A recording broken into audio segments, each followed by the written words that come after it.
videotape you're going to watch contains scenes graphically depicting auto theft. It is not our intent to teach you to steal an automobile, but rather to show you how to secure your own. In order that we can do this, it's necessary to show you how quickly the standard anti-theft devices provided by the manufacturer can be defeated.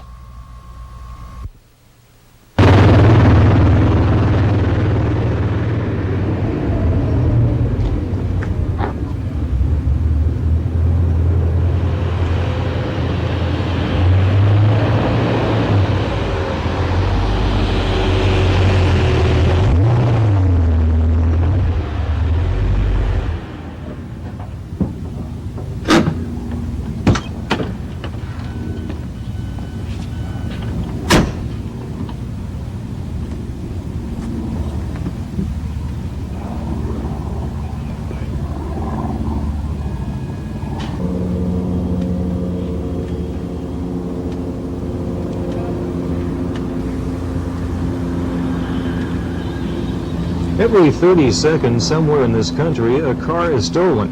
Half of those are never recovered. The man you'll meet in this video is an expert at taking cars that don't belong to him. Because of his expertise in his field, news organizations such as the Los Angeles Times, the Orange County Register, Orange Coast Magazine, and many more publications have written stories about him. He's 31 years old and has more than 8 years in his line of work. During that time, he's taken any car a client was willing to pay for. As you'll see, he doesn't need the keys to unlock an automobile and drive it down the street. This includes yours.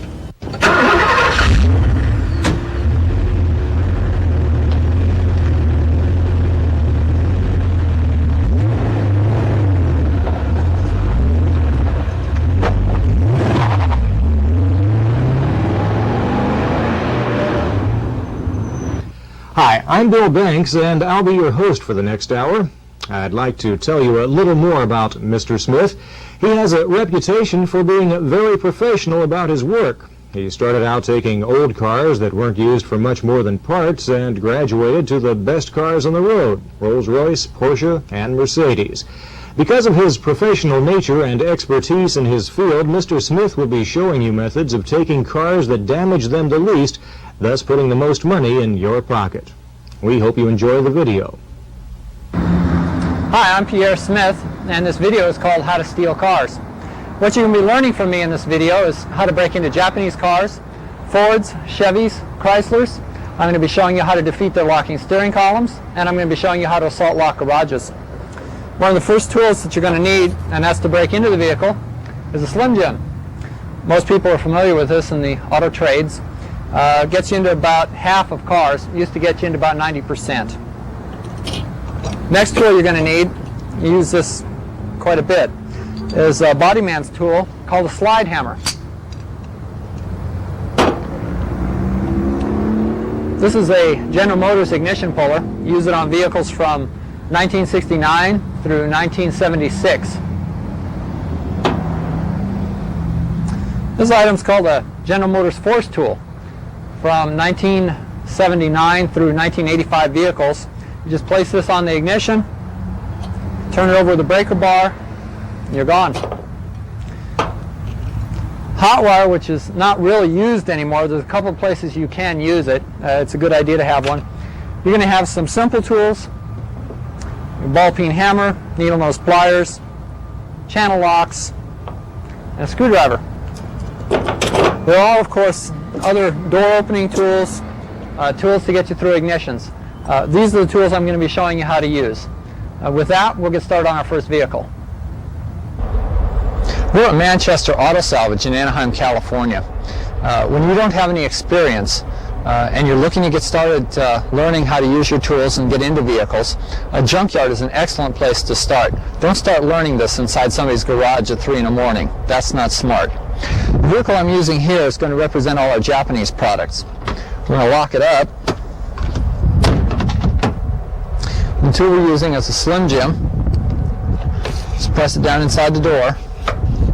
And I try to feel right here on the door where the key slides in. It kind of tells me when I'm banging around inside the door about where I'm at. And you're in the vehicle. It's that easy once you know what you're doing. If you don't have experience and your tools are brand new, and this is all brand new to you, go up and down the rows of cars in a junkyard. Practice getting into some cars, practice getting ignitions out of cars. It's a good place to start. You develop a feel. A lot of this job is just feel. Once you're inside of a Japanese vehicle, a couple of tools you need. You need your slide hammer, and you need your straight-bladed screwdriver to use as a key. Unlike other vehicles, you don't need to prepare this ignition. Just screw the slide hammer directly into the ignition. You want to get a pretty good bite on the slide hammer. It doesn't have to sink all the way in like maybe a Ford or a Chrysler, but until it's snug or tight. Okay, all you do is you run this 5-pound weight back against the end of the hammer, and that's what pulls the ignition out of the vehicle. We're ready to get started. This is what a Japanese ignition looks like after you slide hammer it. Calling this an anti-theft device is a bad joke. It just doesn't take long. Japanese car is probably the easiest vehicle to break into and take. Take a screwdriver and you'll insert it down here into the hole where the ignition was at. And you can steer the vehicle. You can put the vehicle into drive. If you are inside a garage at this time, I do not recommend trying to start the vehicle in a garage. What I'd like to do now is make a little point. This is some philosophy. If you have a vehicle like this, you've extracted the ignition, you can make it roll, you can put the car into gear, you can steer it. Don't try to start the car inside of a garage. You should have backup when you're going to take a vehicle inside of a garage, and your backup should know all they have to do is push the car. They don't need to talk, they don't need to do anything else. They're backup. They push the car. Get this car out of the garage, get it down the street, and then try to turn the engine over. If this vehicle does not have a coil wire, if they've installed a kill switch somewhere, maybe it's just screwed up, and you sit there and grind that engine, you're going to get yourself caught, or you're going to make enough noise to get yourself hurt. That's not smart. It's 2 o'clock in the morning in somebody else's neighborhood inside their garage. You're on their turf. Get this car out, get it down the street, and get it started. The car we're going to be working on today is a 79 Plymouth Volare. We'll lock it up. The tool you're going to use to gain entry to this vehicle is a Slim Jim, like a lot of other cars. Pull the weather stripping back, and I like to feel where the key slides into the door. That's all it takes. You're in the car. You'll be able to start this car with your finger after I get the ignition out of it. We're inside the vehicle. First tool you're going to need is your simple flat-bladed screwdriver. Insert it between the chrome facade and the column and knock it off. Okay, once that's off, well, we've got a tungsten guard in the keyway. When you've got that, not all Chryslers have it. You're going to have to get a small chisel, you're going to have to get a little hammer, and this ring that holds this guard in the keyway is what has to come out. Once in a while you get lucky and they're soft from being used quite a bit, and they'll just chip off. We got lucky that time. What you need to do now is take your slide hammer and screw it down into ignition. You want to get it tight or until the slide hammer, the sheet metal screw, has sunk all the way in to this ignition switch. And then you'll begin slide hammering the ignition out of the steering column.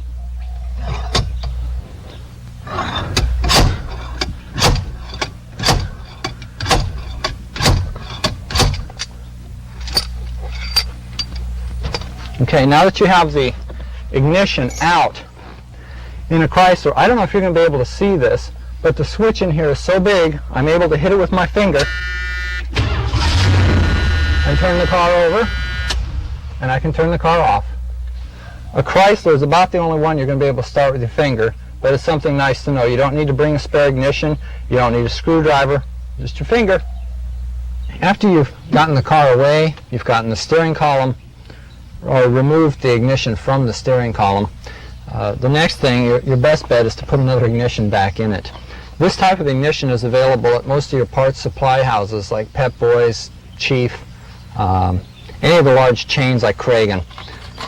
It will come in a box. All you do is remove it from the little bag they put it in. And it has the keys with it. One thing I do is I check to make sure the keys that they supply with it make the lock work. Now this is not going to be in the auxiliary position. The only thing holding this ignition in is this little spring steel clip right here. It's got a spring in back of it.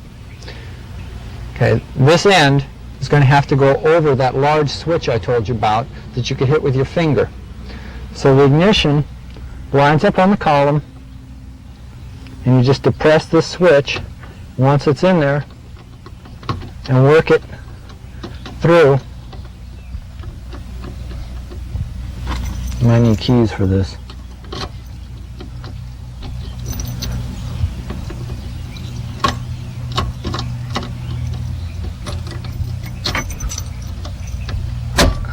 There you go.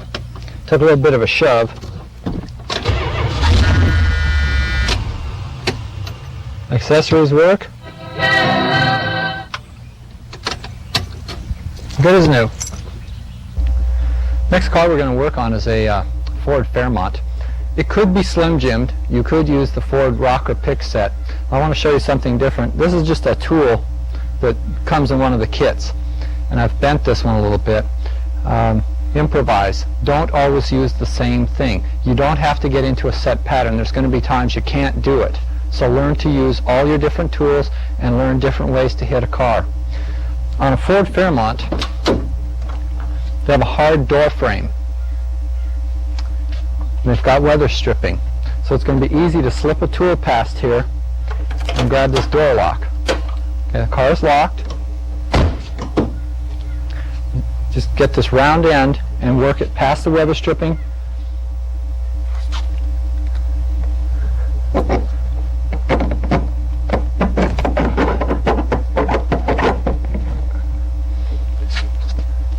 Once you're in, now sometimes you get it past here and it's not bent to the right angle.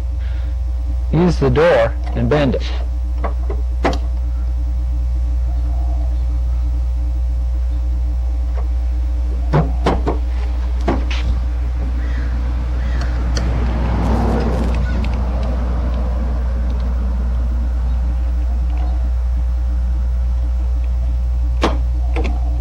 You're in the car. It's that easy. Before we discuss getting into this ignition, I want to talk to you about the slide hammer. Now, we've used this tool on the Chrysler. I don't know if you can see it, but the sheet metal screw has become bent. Also, the end will become dull after you do a few ignitions with it. Ford ignitions are a little bit tough. It costs nothing. It's like 2 or 3 cents for a new sheet metal screw. Change the sheet metal screw after every time you do a car. Some guys will tell you, hey, I've done 10 cars, and they probably have. But there'll be that time you're in a jam for 3 or 4 pennies. It's not worth getting in a jam. It's easy to do. And you're ready to go. Okay, we have to take this chrome facade off of the Ford, just like the other automobiles.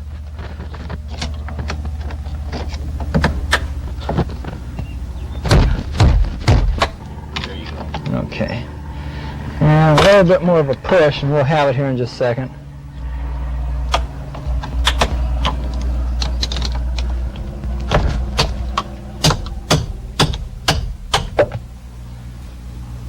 Okay, now you got your Ford ignition exposed. This little pin right here you can take out. They're real greasy and slippery. You have a place to put your sheet metal screw on the end of your slide hammer. Screw the slide hammer into the ignition.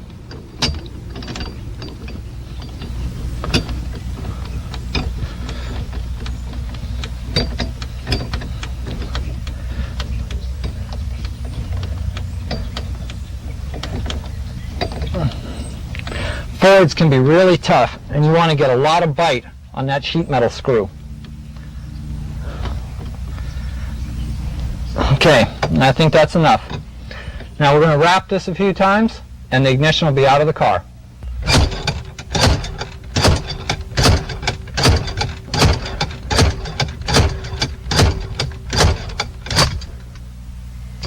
Okay, now we're ready to start the Ford. Take your flat-bladed screwdriver, run it down here into the ignition. Got a few parts in the way. It's in the way. Okay. You want to turn the ignition switch over. I'm not going to be able to do it with a screwdriver because I knocked the sector gear out of the ignition. Normally, you'll take the screwdriver and you set it in the end here. And it looks like this one totally broke off. So I'm going to get a pair of needle nose pliers, and I'm going to use that to start the car. This brings up a point. When you're working, of course I'm wearing comfortable clothes to do this film.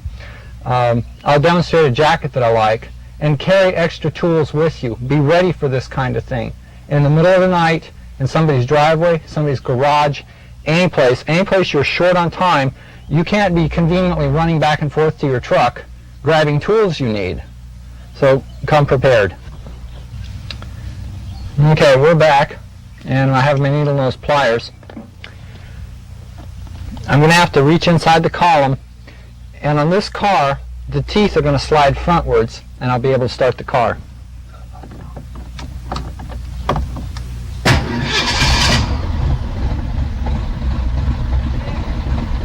And we've started our Ford.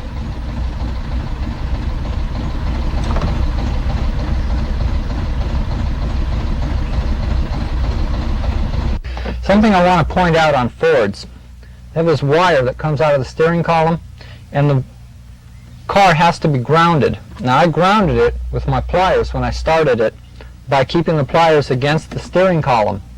Once the car is started, then you can take the pliers out. I have something else I want to show you under the hood on certain models of Fords. This won't happen on every vehicle. This is the starter relay. Inside the vehicle, you'll get the ignition switch turned on, and the starter motor won't engage the engine. There's nothing wrong inside the car. Leave the ignition on, come out, take this red boot off, and expose this piece of metal here. This is not a hot wire. Clamp on here, and then hit the negative post down here, and you'll be able to start the car. Hot wiring is a thing of the past. With transistorized ignitions, computerized ignitions, and locking steering columns, using a hot wire by itself just won't work anymore. But this is one place you're going to need to keep it. Get the ignition switch turned on, come out here and jump it on this solenoid, and you can drive this car away. Again, we've gone to a parts store. This is another brand of ignition. And you can see the ignition is hooked up on this one. All we're going to have to do is plug it in, depress the small steel pin. Now Fords, turn the key, and then the pin can be depressed. And then it'll slide in, and you're back going again. First thing, there's about 6 Phillips head screws down here that have to be removed. Once they're removed, you can take the plastic shroud off the steering column. Now what we've done is to remove all the screws holding the shroud into the column. And this will make it pretty easy for us to work. This little part right here is what we have to take apart. I don't know if you can see this or not, but it's just a pressure fit part. That will give you a lot of room to work in here.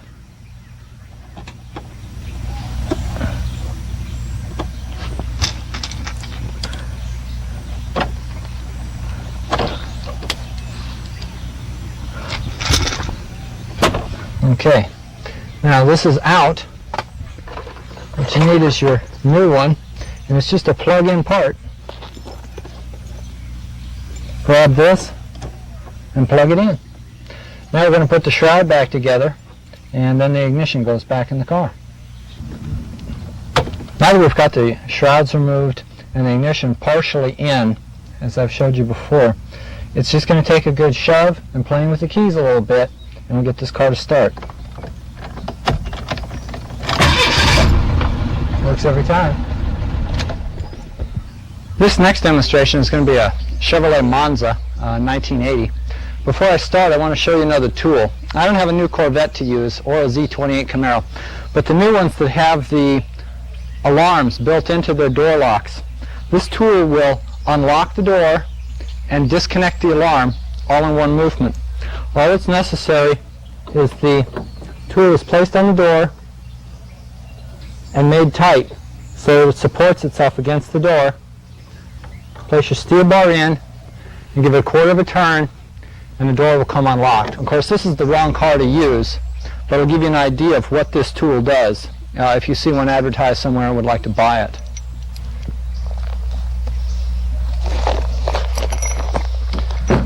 Back to our good old Slim Jim. Put the weather stripping back.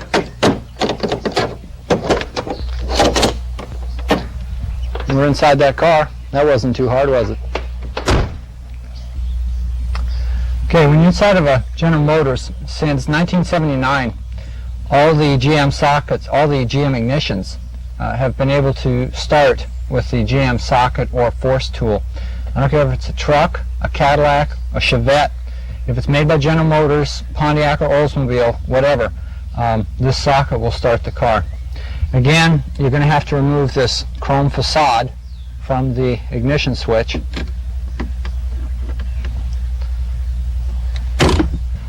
After you've removed the chrome facade from the GM ignition, you'll notice you've got a slot here and a slot here on both sides of the ignition.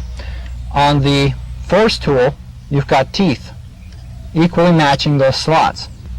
What you have to do is line up the teeth with the ignition. Take a small ball peen hammer and start by tapping one side, tap the other side, and then wrap it down real solid. Okay, once we've placed our ratchet inside the socket and the socket's on the ignition solidly, pull back against it as you turn it over.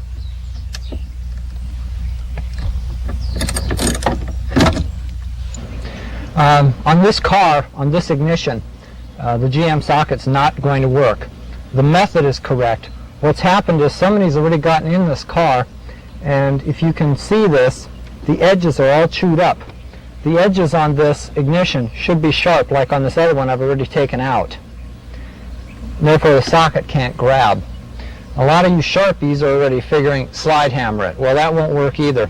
The General Motors people started putting a case hardened screw through their ignition and through the column. If you tried to slide hammer this, you'd bust the steering column, and some people claim that they can slide hammer the guts out of the ignition. I've never tried it, and I don't recommend it. At this point, it's time to have a tow truck. You won't be learning that from me. That service is available for hire. And at this point, I'd say hire a towing service. They can do a good job for you. They'll get the car away, and then you can take the column down and remove the ignition.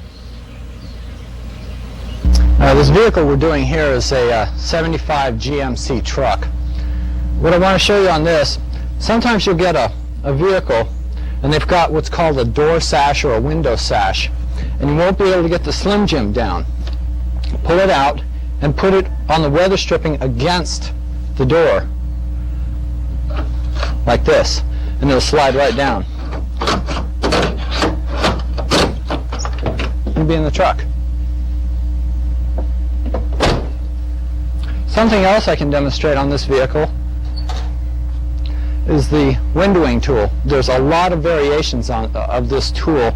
I made this out of somebody's car antenna.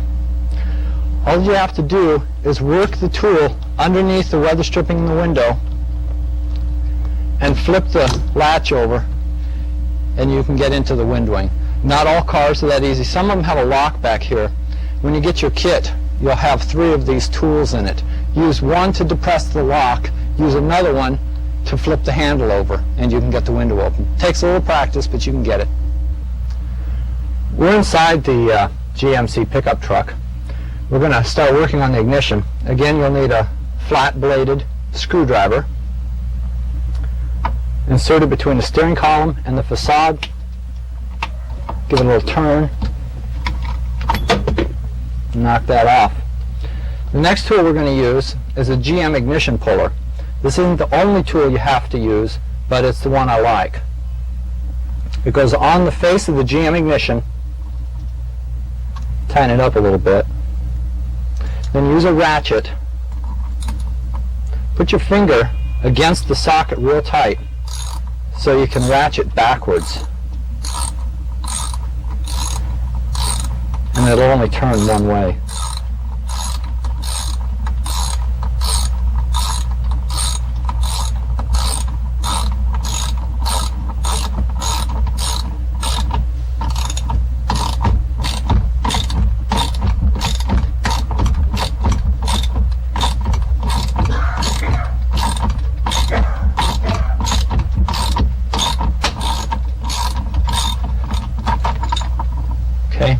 General Motors ignition comes out.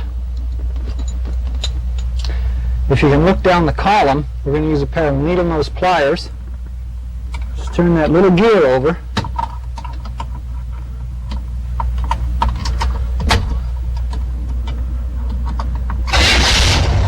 And start your vehicle. You can leave.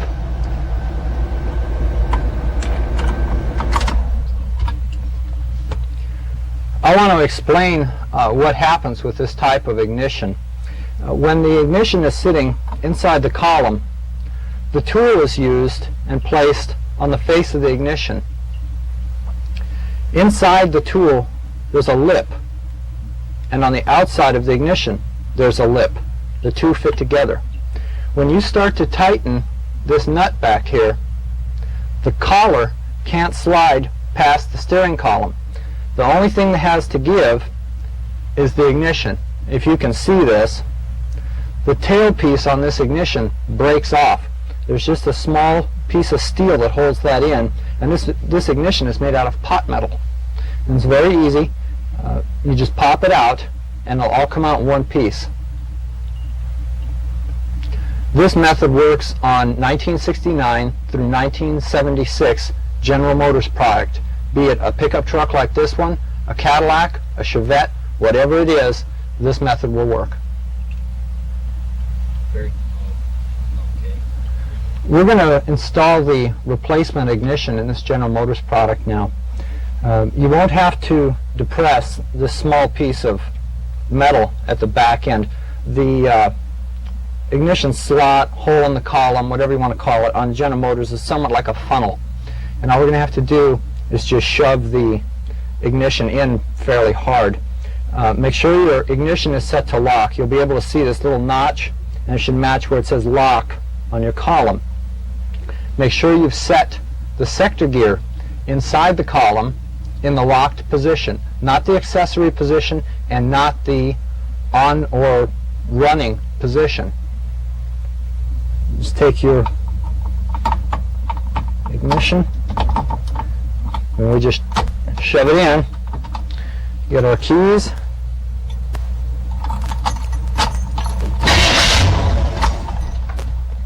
Just like from the factory. Okay. What you're going to see us do now is assault a locked garage. You'll have to do this on many occasions because the vehicle you want is inside that garage. You're going to need your pair of bolt cutters. You're going to come up, cut the lock off that garage. You're going to look inside the garage, establish that the vehicle you want is there, and at that time take the lock and the bolt cutters and leave. At that time, do not enter the garage. You'll come back and you'll get the garage open later after it's been unlocked, after you've hidden the bolt cutters and thrown the lock away. You want it a long ways away, and don't bring the bolt cutters back with you. Bolt cutters are a burglary tool. You'd be guilty of a felony if you could be caught breaking and entering. If they catch you when you're taking the lock off, you got a misdemeanor, you got some petty theft, you got a nothing deal, you know, disturbing the peace. And if they catch you later, you swear to God that garage was open. So we're going to run through it, and the loudest sound you hear me make will be cutting the lock off that door. There should be no talking, and you should wear clothing that is comfortable and it will not make any noise. We're filming during daylight. So of course I'm not wearing the heavy clothing I normally wear at night. You would want to wear dark colors so you can take advantage of shadows and hide there if necessary. You'd want a large heavy overcoat that you can hide the bolt cutters inside of in case neighbors might see you walking down the street. But this is best done at 2 or 3 in the morning. So we're going to hit this garage, and there won't be any talking between myself or my partner because both of us know what we're going to do and we don't need to talk.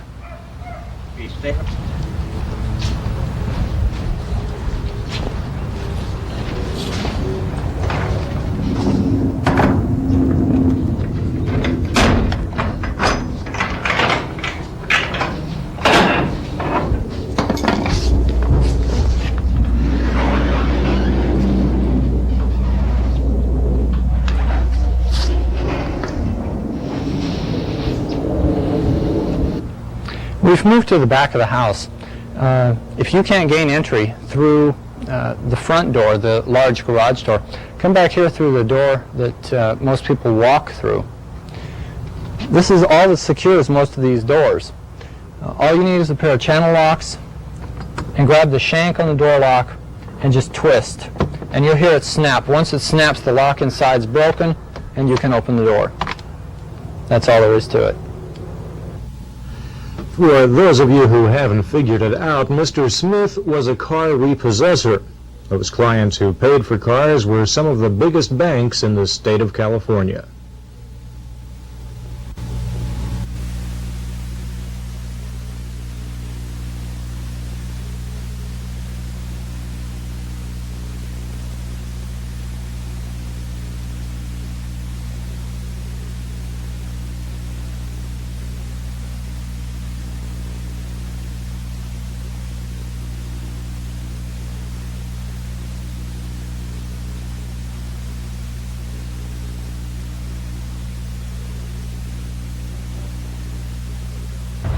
In this portion of the video, since we've showed you so many ways that somebody can get at you and take your car and break into your garage, we're going to start showing you how to make your vehicle and your garage much more secure, very inexpensively. What I have in my hands is just a common piece of 2x4 you'd get off any construction site. You get 2 of these, about this size, 12 to 18 inches in length. And after the door is closed, that means the hinge will come down. Slip the 2x4 in it when you're standing inside the door. The hinge can't come back up past itself and the 2x4. You've made this door much harder to get into. Another method for securing your garage door are these simple bolts. You can purchase 2 or 4 of them. They're about $1.14 each. And again, from the back side of the door, drill a hole through the base of the garage door, the frame, and you'll have to rent a drill unless you just happen to have one that'll drill through cement. Remember, we're on the back side then, and you just drop the bolt through the frame and into the cement. With 4 of these bolts across the bottom of the door, that door isn't coming up. It's a very secure door. This is called an ABUS lock, and if you have the room, this is a much harder lock. The shackle that goes through here is much larger, and the lock itself, the body, is very hard to remove from the door. It's about a $14 lock. Some doors don't have the room, but if you have the room, just a simple lock like that is better than the other worded type padlock that we used. Now I'm showing you how to secure a garage. It's important to secure the front door. It's also important to secure this small door that most people walk through. This is the normal size flash plate, strike plate, whatever you want to call it, that most people have. This is okay for the lock that is in the door. I would suggest going to a solid door if you have a hollow door, no glass and no masonite in that door, a solid door. Use a deadbolt, and at most locksmith shops you can buy this type of strike plate. This one was $9.50. You can see the size difference here against the other strike plate. I don't know if you're going to be able to see a thickness difference. This is at least 1/8 of an inch. And it'll sit up here, and it'll make your door much more secure. You'll be locked here and you'll be locked here. And instead of using the type of screw, most people use a wood screw about this size. And as you can see, it wouldn't sink in very far. Go to a wood screw that's this size, a good 3 or 4 inches. And it'll sink this plate back right into the frame. This will give you a very secure back door. What we're going to start doing this afternoon is showing you how to make your vehicle more secure. As you've seen, it's very easy to gain entry and pull the standard ignitions out. This is my 1987 Ford pickup truck, and we're going to begin by putting a Lock Technologies lock in the steering column. It's made out of a better quality steel than the standard ignition. This cap rotates. You'd have a hard time getting a pair of vice grips on it and turning the ignition. Also, these keys, a locksmith cannot duplicate for you. You have to send the money and the key code to the company to get extra copies. Makes your ignition much more secure. What Rick from Bill's Lock and Safe is going to do for me is, after this set screw is placed back into the ignition, is put a drill bit inside here and break it off so that it can't be removed and then the ignition taken out. So we're going to get started and make my truck a lot more secure. In order to put the high security cylinder in this steering column, we're going to have to remove the existing lock. That's done by turning the key a quarter of a turn and depressing the retainer. Once the retainer is depressed, the cylinder will come right out.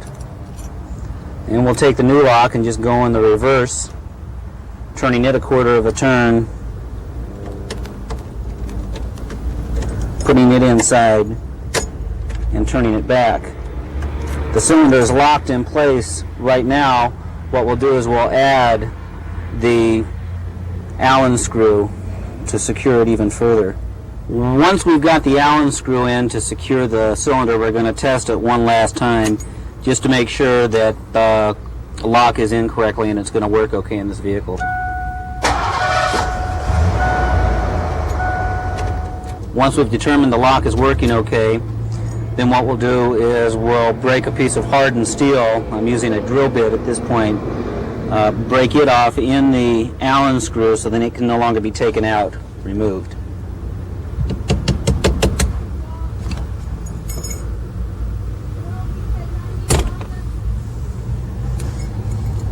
Now with that hardened piece of steel in there, there's no way they're going to get that Allen screw out. You've got a very secure ignition switch. What I'm going to show you now that we've installed the new ignition is a system called the Page 4000, manufactured by Page Incorporated. What this does is to alert you when someone's trying to break and enter your vehicle. You carry a pager like this one. You'll have it on your person. You'll have it inside your residence, anytime you're away from the vehicle. What happens is, if someone does gain entry to your vehicle, the pager goes off.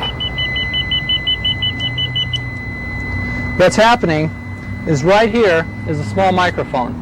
If someone's trying to Slim Jim the door, the pager goes off. If someone does get the door open, the pager goes off. One way or another, you're going to know that someone's tampering with your vehicle, and then you can take some sort of appropriate action to stop them, call the police, whatever the situation calls for. The next system I show you is going to be one to deadbolt the hood and kill the ignition, so if they do gain entry to the vehicle, they can't start it and drive it away. The next system I want to show you is called a Chapman system. What it does is it deadbolts the hood when you depress the lock. This also cuts out your ignition. If somebody did break and enter your vehicle, if they did get your ignition out, I happen to have the keys, and you can turn this thing over forever and it's never going to start.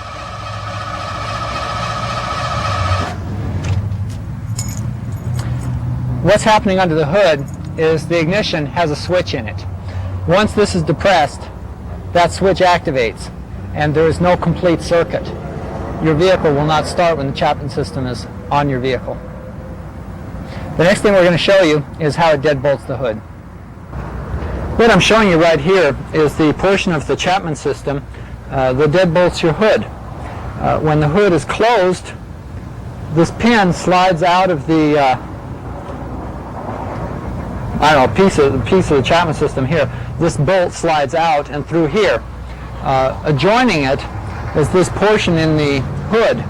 When the hood is closed, this deadbolt slides through it. So even if somebody did gain entry to your vehicle and was able to operate the factory hood release mechanism, they do not have the key to release this deadbolt, and your hood still stays shut, and they can't disengage the ignition cutout portion of the lock. Another method I'm going to show you is how to secure your wind wings. If you remember how easily I got through them, this is a wind wing lock. They're available fairly inexpensively, less than $10 a set. I've already pre-cut my cork pad that's going to go against the window. You place your cork pad against your window and push the wind wing lock on. Then close the window.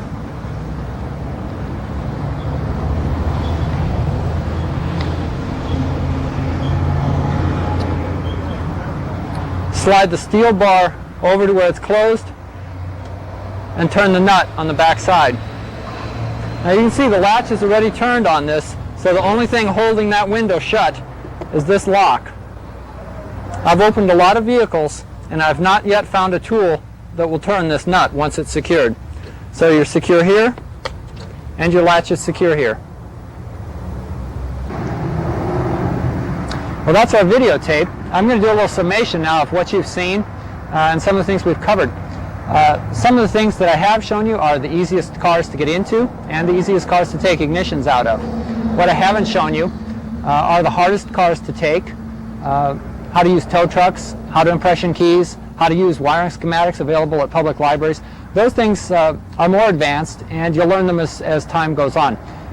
Practice these things, get a job working for an iron lot, that's a used car dealer. Work as a driver for a car repossession agency before you actually start taking cars. You're not going to go to the World Series and learn how to play baseball, and you're not going to learn to take the toughest, hardest cars to begin with. So practice these things. In a couple years, if it rolls, it's yours. Good luck.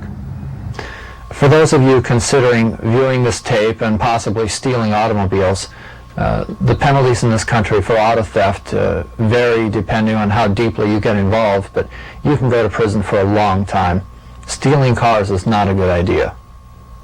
For more information on how to prevent the theft of your own automobile or possibly to purchase products, write to the address at the end of this video.